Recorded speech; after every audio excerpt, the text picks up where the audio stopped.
There's three things wrong with people, and the biggest one is I'm not enough. I wasn't loved. I wasn't nurtured. My parents always wanted a girl. They got a boy. They always wanted a boy. They got a girl. My mum had me out of wedlock. My dad left. I'm not enough. There's this incorrect belief that if a problem is complex, then it requires complex treatment. So if someone has depression or anorexia or bulimia or anxiety or fears or phobias, we class that as complex. Mm-hmm. And then we offer a very complex treatment. And that's simply not the case. Some of the most complex issues stem from something very simple, which is I'm not enough. I've worked with thousands of addicts. I've never met one ever who felt they were enough. And if you can treat what I call what lies underneath the source of the issue rather than the issue, you'll find that treatment can be very simple. Most bulimics don't feel loved, and so they're seeking comfort in food, because after all, as a baby, that was a thing. Somebody put something milky in your mouth and all your problems are solved. You felt loved, connected, significant, attached. And so many of our behaviors are nothing more than regression. Overeating is a regression. No one says, oh, I'm having a bad day. I need a bit of lettuce. Mm-hmm. But we go, and I need macaroni cheese and cakes and cookies, because we're regressing back. And infertility fascinated me because I was told I could never have a baby, wouldn't get pregnant if I did, could never carry a baby to full term. And I was diagnosed with that very interesting term, unexplained infertility. Well, that's kind of weird, because if it's explained, you go, well, we can explain it. Your fallopian tubes are blocked, your eggs are rubbish, your husband's sperm swims backwards. But unexplained means that everything is fine in there. We can't explain what's wrong. And I realized it was very much a mental issue, as are almost all overeating issues. Overeating is an emotional issue that you can't fix with a diet. Unexplained infertility is an emotional problem that can't be fixed with logic. And so I decided to look at the emotions that cause us to be ill or sick or addicted or have phobias. So we sold people this very strange belief that if you have mental problems, or indeed physical, because a lot of stuff like asthma or migraines or allergies and skin conditions are real, but they're caused by the mind. And you shouldn't have to discuss them. You should be able to get over it super fast, as with any other issue. Well, why do you think it is that we, especially when it comes to the mind, comes to the belief, comes to perspective, why do you think it is we seem to go after solutions? Because, I mean, that are complex, for example. I noticed that, obviously when I was overcoming homelessness and all that kind of stuff, I always went to the complex solution. Then I would get discouraged by the complex solution, and then I would give up entirely, and then I wouldn't get the shift that I needed. Why do you think as human beings, we tend to go after the complex rather than the simple? Well, what happens is when you're a child, when you're a kid, your life is very simple. You don't have that many needs. I'm a baby, you're a baby. All I need is to feel loved, to feel safe, to feel significant. As I get a bit older, I kind of need to feel that you're proud of me, that you care about me, that you'll protect me. So these are very simple needs that all children have. The problem is that when that child's need is not met, when they don't feel loved, when they don't feel safe, when they don't feel significant, they never blame the parent, they blame themselves. And that's a big tragedy that starts very early. Oh, my parents don't love me. No child goes because they're an alcoholic, because they're mentally ill, because they're stressed. A child never stops loving the parent who fails to provide. They stop loving themselves very early on. My mom's always crying, must be my fault. My dad's left, must be my fault. My new stepdad prefers his own baby, must be my fault. And the problem is the minute we buy into it must be my fault, which is actually a survival thing, because if you work out your parents are not up to the job, that's terrifying. Yeah. We idealize our parents and blame ourselves because that's how we survive. But the problem is we never suddenly have a light and go, oh, right, now at 32 I can look back and see my mum was mentally ill, my dad was an alcoholic when they were 17. We still buy into this is my fault. Mm-hmm. Secondly, a child can't fix it. A child can't fix a depressed mother, a broke father. And they look at this situation, there's something I call tagging. They go, oh, no one loves me. I can't change it, I can't fix it, it will always be this way. And then we enter adulthood with the same belief, well, I can't fix it, I can't change it, it will always be this way. And you probably saw being homeless that so many people who are homeless have had really inadequate parents. They have no support, they have no love, they have no one to fall back on.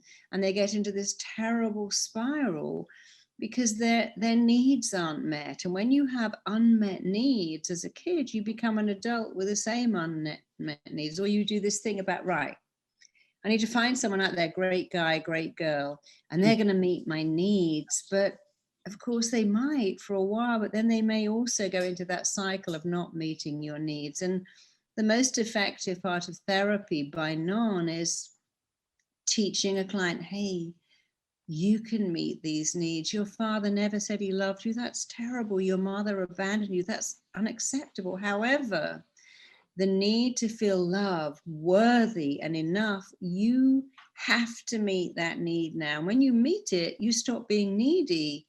And it's such a game changer. But sadly, we haven't quite got to that place yet where all therapy is doing that, where all schools are doing that, where all doctors are saying, hey, before I give you antidepressants, let's talk about your needs and what went on in your life and why you're like this. We treat people as if they're machines that are broken and need medication when they're not. They've had broken experiences and need some understanding and some help, but that help can be really fast if it's done the right way.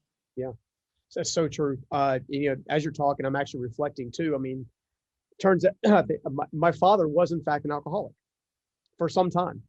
Some of us believe that's because my grandfather survived Pearl Harbor.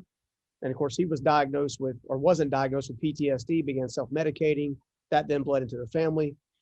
He married my mother, who came from her own dysfunctional, broken family with a lot of abuse and a lot of traumatic situations. Next thing you know, father is chasing alcoholism. Mother is trying to figure life out from a place of, I'll call it victimhood, just because I can't think of a better word at the moment. It's like this is always going to happen to me. I'm only worthy of this. I'm only worthy of the quote unquote. And as a result, a huge part of my early life was in fact trying to love them in such a way that they would then see me, then value me, then want to hear me, then appreciate me. And as a child, you're right. I think so many of us, I think there's so many adults even walking around today, call it from North Carolina to California, it doesn't matter, right? So many adults are walking around today struggling to realize that the child inside of them has never actually had a chance to heal fully, which is why the broken relationships are happening and why they're having a hard time with eating and why they can't seem to hold down a job. All of those things were my life. And if I hadn't had a couple of key mentors that began to give me that perspective shift that you've helped so many people do over and over again, I would be in a very different place. I wouldn't own 6 companies. I wouldn't employ hundreds of people. I wouldn't, you know what I'm saying? What you're describing is so transformational that everybody should focus on it, but yet hardly anyone does. I know. Why is that? What do you think holds people back from focusing? Many things. I mean, it doesn't really serve the drug companies to understand that what's wrong with when I began to see clients, I worked out very quickly, there's only 3 things wrong with everyone, whether it's you, me, or our neighbor. There's 3 things wrong with people. And the biggest one is I'm not enough. I wasn't loved. I wasn't nurtured. My parents always wanted a girl. They got a boy. They always wanted a boy. They got a girl. My mum had me out of wedlock. My dad left. I'm not enough. And so we have people with this belief, I'm not good enough. I'm not smart enough. I'm not worthy enough. And the I'm not enoughness is a big issue because behind every addiction, behind hoarding, behind compulsive shopping, behind binging is this I'm not enoughness. And so we've created that by just not allowing children to believe they're enough. We make them compete with other kids at school. We start to set them up. We compare them. Your niece could do that. Your cousin, well, she doesn't get food all over the table. Your brother, he could read when he was 4. And schools do that very badly too. They have tables and the smart kids. And we teach children very early on that they are not enough, and we should be teaching the opposite. And then magazines come along and shows like Friends, where a waitress lives in Central Park and has got a perfect body. And we see all these movies like, Baywatch years ago that say the same thing: you're not enough. Yeah. We are exposed every day to images of fake perfection. We look at Keeping Up with the Kardashians. I mean, that's not even real. Yeah. But we think, oh, that's real. I don't look like that, so I'm not enough. And if only doctors could treat that, I'm going to look at why you're depressed, why you're acting out, why you self-sabotage. And I'm going to look at, do you think you don't feel enough? People say to me, wow, that not enoughness, you got me in 5 minutes. I had no idea that I was sabotaging relationships, sabotaging success because of a belief I picked up when I was 4. I've been on the planet for 4 years. Of course I picked that up. But it doesn't really serve the drug companies to do that. And other people are simply trained to look for the medical reason. I was working with someone with narcolepsy recently, which is a big thing. She just couldn't stay awake. And it all went back to her father left when she was little. Then she discovered he was gay and he was living with another guy. And then her sister tragically got murdered. And she formed a belief, I just can't cope with real life. She liked to sleep.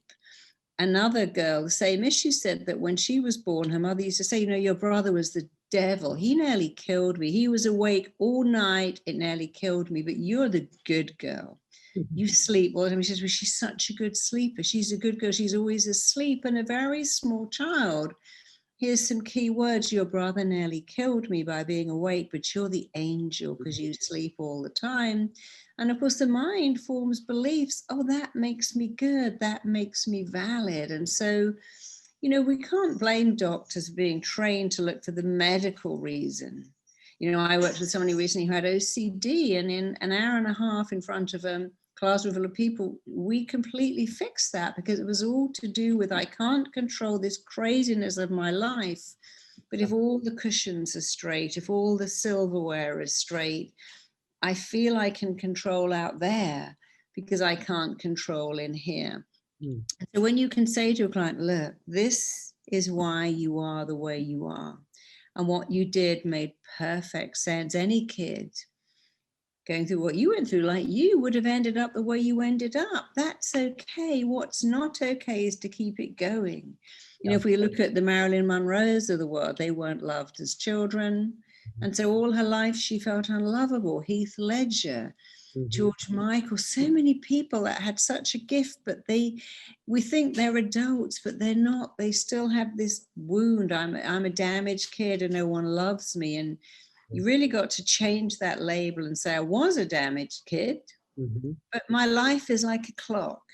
That was the first 10 minutes. The first 10 minutes was awful, unfair, unjust, but I still got the next 50 minutes to get it together and to realize that children need mommy and daddy to love them. Adults actually don't. You have to be your own best parent, your own best friend. A big part of RTT is something I call becoming a loving parent to yourself, finding the missing part of you, the praise you've always wanted. And we get people in hypnosis to start to say the things that a great parent or teacher might have said, because the mind doesn't know or care. If you start to go, hey, I'm great, I'm gifted, I'm amazing, it doesn't go, well, who's saying that? It just lets it in. It sinks in like lotion on dry skin and nourish you, just like lotion nourishes dry skin. And so it's very important to understand that your job is to nourish you with the right words, the right images. And as long as you're waiting for someone's going to come along and make me feel good, someone's going to complete me, I'm looking for my other half. Well, no, because you're not half, you're whole. And when you become whole, you can find someone else, but they'll never be the other half of you, because why would you think you're a half if you haven't got someone in your life? That's right. So good. So good. Again, I'm having all these different memories pop up as we're chatting. And we did this live event, but we haven't done a live event, obviously, in a while, because of COVID, but I used to put a mirror on everybody's desk about 2 years, well, not 2 years, 2 days into the event. And of course, you have this moment where they pick the mirror up and you just have them say, stare at yourself, and you're like, make goo eyes, call yourself, you're beautiful, you're sexy, you're hot, make all these kind of cutesy things. And then you go, everybody repeat after me. And everybody's like, oh, okay, because they're thinking we're going to keep on with the cuteness and stuff like that. I said, everybody repeat after me. Everybody's, I forgive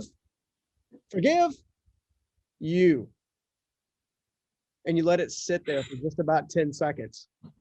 And we've had so many people hit the floor crying because they've never allowed themselves to forgive themselves for the mistakes or the things that they've judged themselves, maybe that weren't even their fault to begin with. I find that people, for some reason, they take full responsibility for things that they have no responsibility over, and they take no responsibility for things that they have full responsibility. Yeah.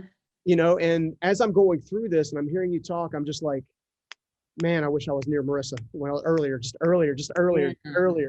because I find that significance breeds purpose. And if you don't know who you are, why you are, and you're not in that place where you can be affirmed, then essentially it makes it really hard to figure out why you're even here on this planet. I've always said that there's basically 3 questions you got to ask. Who am I? Why am I here? What am I supposed to do about it? Yeah. And I feel like everybody's chasing question number 1 from the time that they're born. And unfortunately for many people, all the way until the time that they're no longer walking the earth anymore. And that's one of the things I love most about the RTT method is you can cut decades off of internal suffering, decades off of unclarity, decades off of not having direction. Talk a little bit about how the mind breeds into a person's overall sense of purpose and identity. Well, we are all here for a reason. We're all here with a gift, and your gift lies directly behind and actually is linked to what you love to do at the age of 7 and 14. And many of us don't know, but if you're always doing puzzles, then you should probably be a strategist. If you're always cutting out stuff making little clothes for your dolls out of Kleenex, you're probably going to be a designer. If Jo Malone was always making perfume in her garden from old petals. And I used to write books, all them stories, and they were always stories about disadvantaged families. So clearly I was always going to be a therapist fixing people. Many people said, I don't have a purpose, or surely my purpose is to find someone and have children. Isn't that my purpose? Well, that's a wonderful thing to do. But in fact, we all do have a purpose. And when you find your purpose and have the confidence to go after it and the work ethic to do something amazing, your life will be extraordinary. But you see, in school, we don't talk about what are your gifts. We talk about you got to be good at maths and you got to be good at this. And we try to make all the children the same. I was lucky. I went to a very unusual school. My father was the head teacher, where you didn't have to go to lessons. You weren't good at in the whole of Finland now. Children pick their curriculum. Mm-hmm. And my father was just saying, these kids are good at IT, so they can spend all their time only. What's the point of learning French? I mean, how is that going to help someone who's going to end up maybe being in construction? Mm-hmm. And so I think the whole education system, where it pits kids, it doesn't reward effort, it only rewards achievement. The smart kids get the same prizes every year. You give one kid a prize and 30 kids don't get a prize. And you should not reward achievement. You should always reward effort. This kid spent much longer trying to, they deserve a prize. And so it's very important to have purpose. Many people are going to coach us out. Why am I here? I don't know why I'm here. And it's very important to understand that you do have a gift. You may not know what it is. I mean, look at that movie, Catch Me If You Can. That guy now works for the FBI. That's very true. I recently met someone who had been a home burglar. And he found an advert and he couldn't quite believe it. And he said, we're looking for someone who's invaded homes to come and work for our security system. And he got the job. And he said, it's just amazing. I would have never realized, but I had a gift for getting through security. But it feels so good that I'm now using that gift. Oprah Winfrey, for instance, knows what it was like to be a disadvantaged child. And now she's helping children all over the world. So often you think, well, I don't know what my gift is. If I even got a gift, you do have a gift. You absolutely have a gift, and you can find it.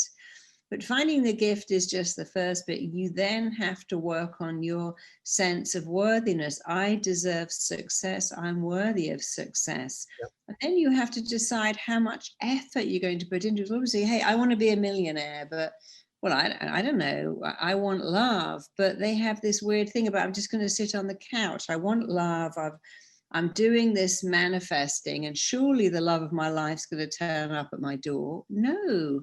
First of all, decide you're lovable or worthy, or you want an amazing career, but then you have to take the next step. Put yourself in front of the kind of person you would love to have a relationship with. If you're a girl and you want a guy, stop doing yoga and go into the weight room. If you're a guy, get out of the weight room and go into the yoga room. You have to be productive.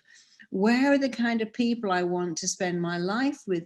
What kind of job do I want? Maybe I need to do some research, some extra studying to be around those people. It isn't enough to just have this wishing and hoping. Because when you wish and hope, what you're saying is, I wish for love, I hope for success. Your mind goes, well, keep wishing and hoping, never going to happen. Yeah. You have to go, I am going after this. What I want wants me. I'm moving towards it. I'm taking action. I will not let anything get in my way. And I think a lot of, well, not a lot, I think some self-help tomes have made people believe that all you have to do is sit at home and meditate and everything you want will turn up at your door. It's not quite like that. By all means, meditate. Hasn't been my experience. Yeah, meditate for what you want, then get the confidence to believe you're worth it, and then take all the steps to go after it. You have to do all three, and all three go together very well, but you can't just do one. You can't go after what you want while believing you're not worth it. And you can't believe you're worth it without taking any action to make it happen. So good. So good. You know, it's again, as the more and more you chat, I'm just replaying all the steps that have taken me from where I used to be to where I'm at. And I've literally followed the exact same path that you're laying out over and over and over again at different levels. There's an old analogy, new levels, new devils. It's almost like you get this certain level of confidence here. That takes you to this level of accomplishment. And then you have to kind of go through the process kind of again, not obviously not as deep as you had to before, but this constant spirit of reinvention of realizing that personal growth is in fact personal. Yeah. You have to take ownership of it. And I can say that for the longest time, I was the person, because of some of the stuff with my parents, chasing affirmation, chasing validation, so much so that it became less of a hunger and more of a almost like a need or a necessity that led me to accepting pretty much anything or anyone early in my life, whether that person was equally as broken as I was or not in that moment. Therefore, I chased toxic relationships after toxic relationships after toxic relationship. And it wasn't until I actually was okay just being alone and being content and just, you know, and finding that sense of significance from within that you talk so much about, that I fully began to truly understand my value. And that was when it seemed like the doors of healthy relationships opened up. Is that the same trajectory you see over and over again with people's behaviors? Yeah, you have to realize your value. You see, you know, I see a lot of people who, for instance, very classic, very sad analogy, a kid whose parents hurt them, hit them, shout at them, diminish them, and say, I wish I'd never had you. You ruined my life. Nobody will ever want you. And one of the very vexing things about the mind is our mind is hardwired to go back to what's familiar while running away from what is unfamiliar. So if you have a parent who criticizes you a lot and someone comes along and praises you, it feels so unfamiliar that your mind wants to go back to what it knows. And so we see many people who pick destructive relationships, go, I don't know what happened, but I met this person and we just clicked and I felt I'd known them all my life. What you're saying is their behavior was so familiar. I accepted it as normal. When a nice person came along, that was so unfamiliar. I wanted to run away from it. So people who have never had praise, when you praise them and go, gosh, you know, you were really good this week, or I love what you wear, or I hear you're great. They say, no, actually, no, that was a fluke. The person who's better, so they were sick, or yeah, I've had this top for 5 years, got a hole in it. They actually reject praise and add in criticism because of our wiring that says go back towards why any 2-year-old says, I don't want to eat that yogurt, it's the wrong color. I don't eat that. What they're saying is, I don't know that food. And because I don't know it, I won't have it. Because of course, years ago, the minute a kid could go out on the prairie and pick their own berries, they only wanted to eat stuff they already knew. So familiar used to keep us alive. I live in a fort. I'm not going to climb the walls and go off and find some strange natives down. They're probably going to kill me.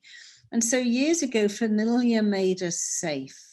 But now we don't need to. And you have to understand, well, it's a fact that you are wired to return to what is familiar while resisting what is unfamiliar.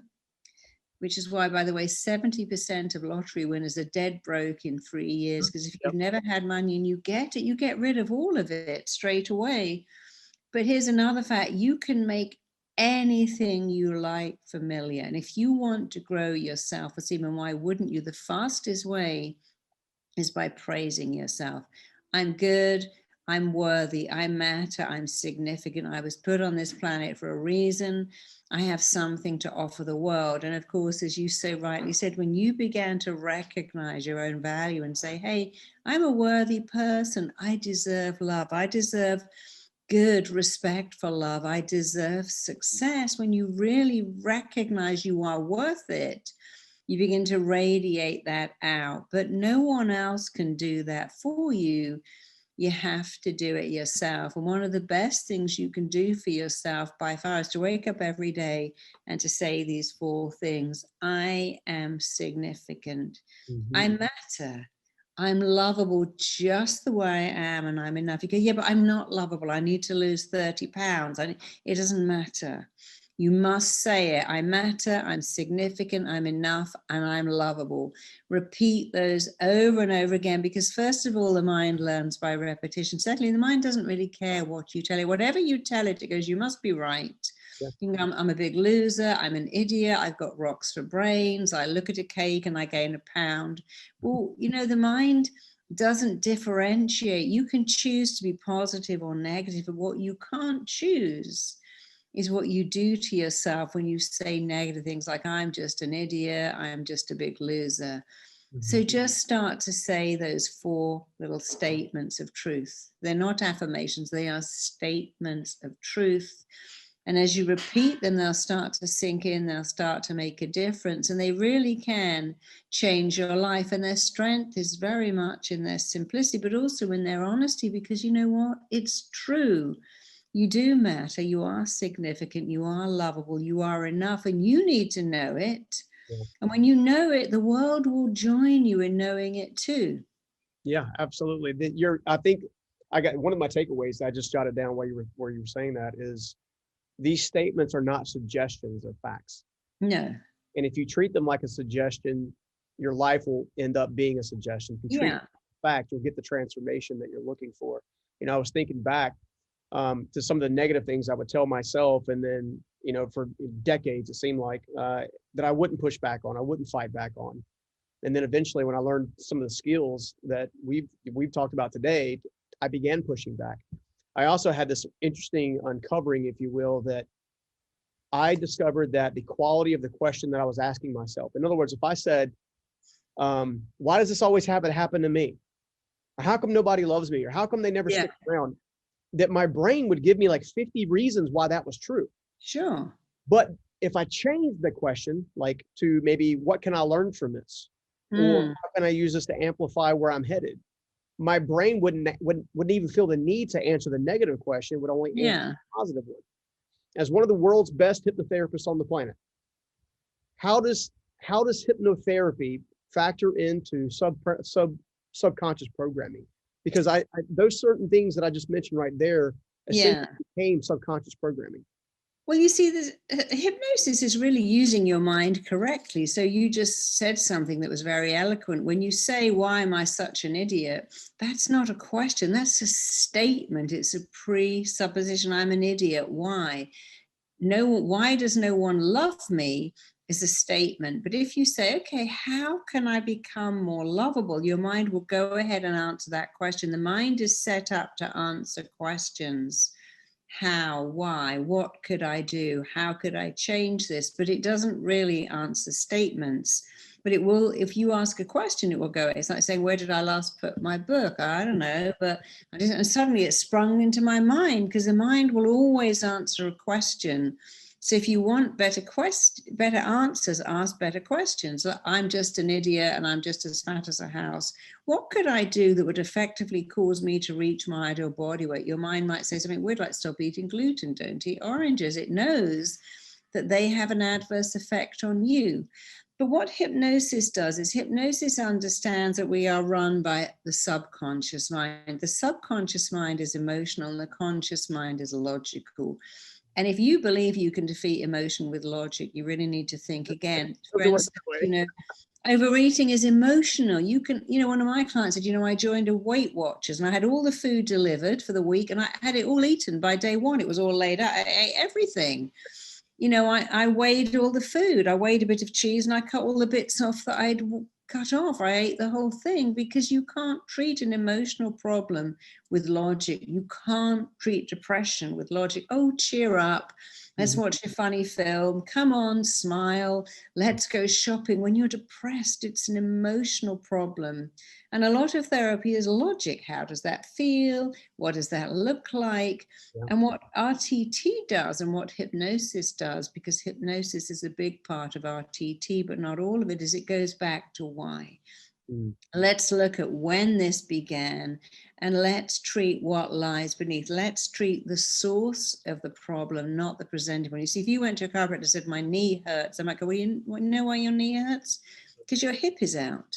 So the source of the pain isn't the source of the problem.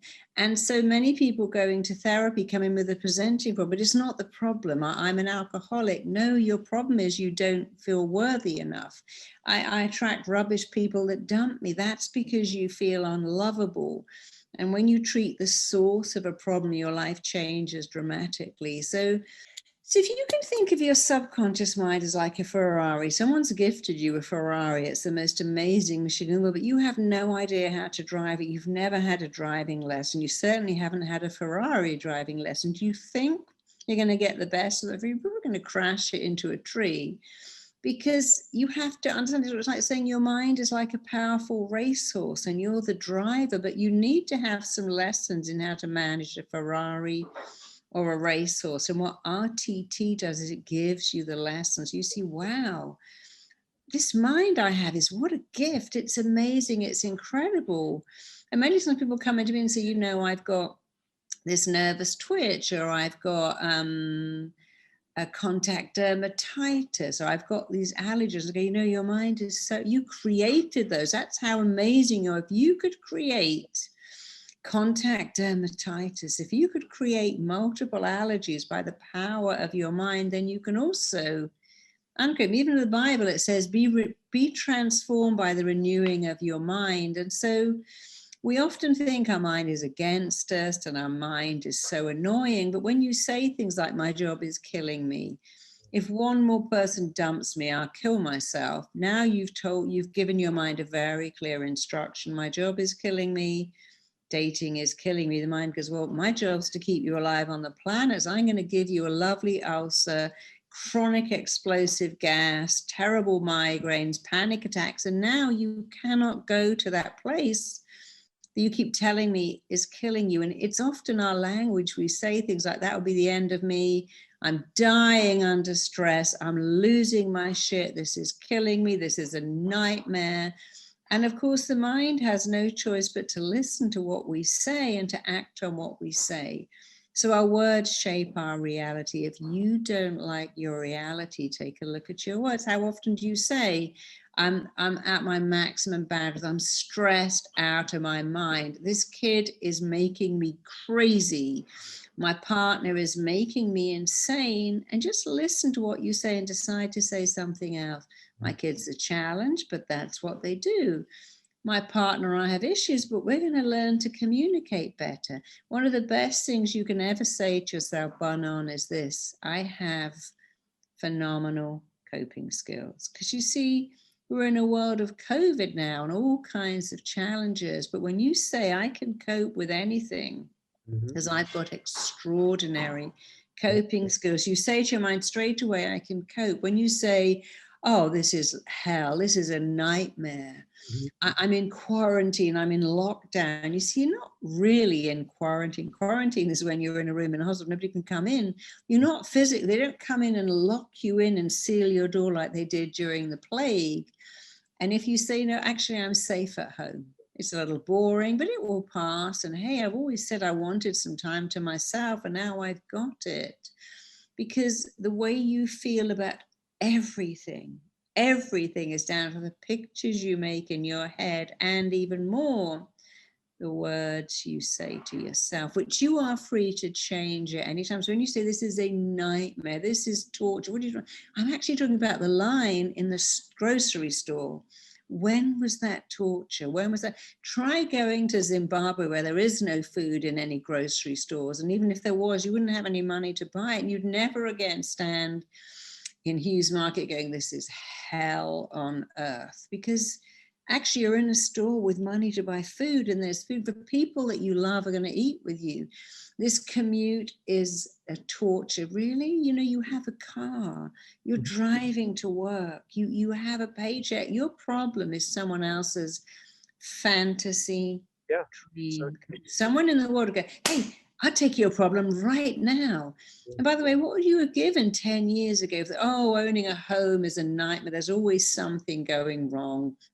But what would you have given 10 years ago for that problem? So the most important thing is take a look at how you speak, mind your language, update it. You know, if you got a bug in your computer, you'd know straight away it would slow down. It wouldn't be very good. Someone would come along and say, let me upgrade your software. Bingo, it's better now.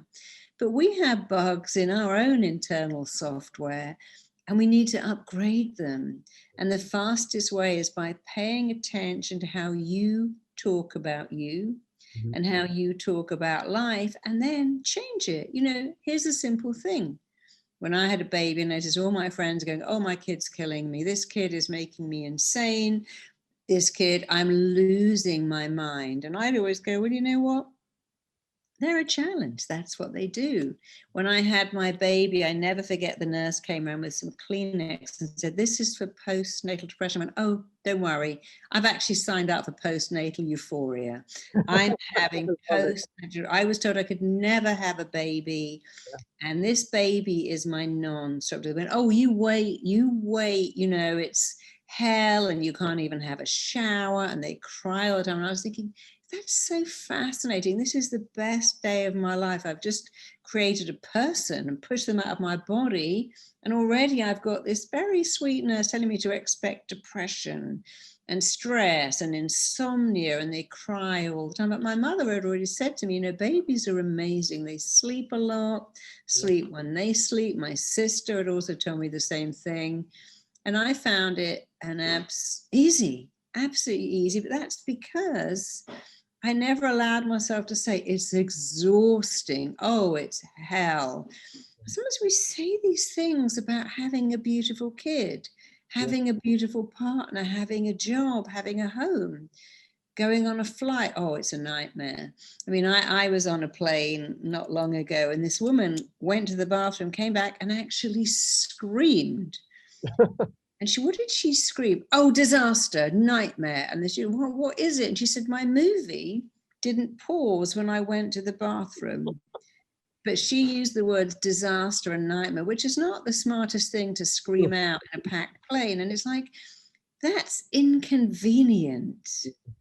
It's not a disaster. I'm just about to go out and I spill milk on my top. That's annoying, but it's not hell. Nightmare, disaster. And we use these, or this is killing me, this is driving me mad. I mean, now I live in America, and it's how many people say I'm losing my shit. It's like, but you're not. Because if you were, I'd have moved away from you 5 minutes ago. Why would you use such a descriptive, horrible word? I'm going to lose my shit. I lost my shit. I'm losing my shit.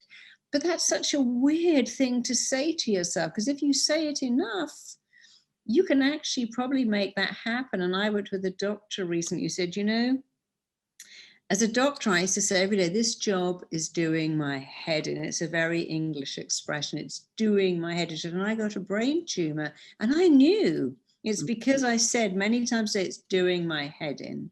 And I had to stop saying that immediately, because now I got a brain tumor. You might go, no, that can't be. Your words can't possibly make you ill, but they do all the time. All the time. There's a high, it wasn't that long ago, I read a study that there was a high connection between cancer patients and anger, bitterness, and resentment from a previous wound, essentially, when they were young. Sure. It was never really dealt with. Yeah. There's been evidence of people coming up with very unique skin conditions. Yeah. And they change the way they think, and the skin conditions basically dissipate without actually having to have any medication or any kind of ointments or anything. Yeah, So my favorite, crazy one of my favorite expressions in the world is this. It's so beautiful. It says, the feeling that cannot find its expression in tears may cause other organs to weep. So many people who can't express rage, I've got this angry rash, I've got this screaming headache, I've got this thumping migraine, and their own language is telling them that it's unexpressed anger. I've had many clients, one who had conjunctivitis. I'll never cry. You know, my dad used to hit me. My mum would say, she'll never cry, no matter what you do. How interesting. This person who doesn't cry has got conjunctivitis, weeping eyes. And so we have failed to grasp that the body is always expressing what's going on. Small children go, I've got a tummy ache, whatever's going on. But if you keep everything inside, anger, pain, hurt, sadness, resentment, they must come out somewhere. And of course, one of the best things you can do to be evolved is to go, well, I was hurt then, that hurt me, I was hurt by, because expressing your hurt as close to the event that hurt you happened is a link to how sorted you are. And of course, one of the ways you define insanity is how long it takes that person to express hurt and anger and rage. But our feelings are, we can't separate the mind from them. When someone hurts, people say, you know what? Yeah, I got fired from work. I never told a soul. My dad died. I went straight back to work. My kid was ill. I kept it all in. And then 3 years later, I suddenly got this terrible illness, because your feelings are like gas. They're either in or they're out. And they hurt a lot more when you keep them in. And you actually feel better when you let them out. Sometimes it's just like gas. You need to find an appropriate place to do that. But it's true. Feelings are like gas. They're either in you or out of you. You need to let them out, and then you actually feel better. Check out my next video here. Anyone notice that as that day comes around, they're sick? Because here's how the mind works. You say, oh my God, I volunteered to chair that meeting. I must have been out of my mind. I'd die if I've got to go on stage. I don't want to do that. And your brain's like, leave that with me. Now next Wednesday.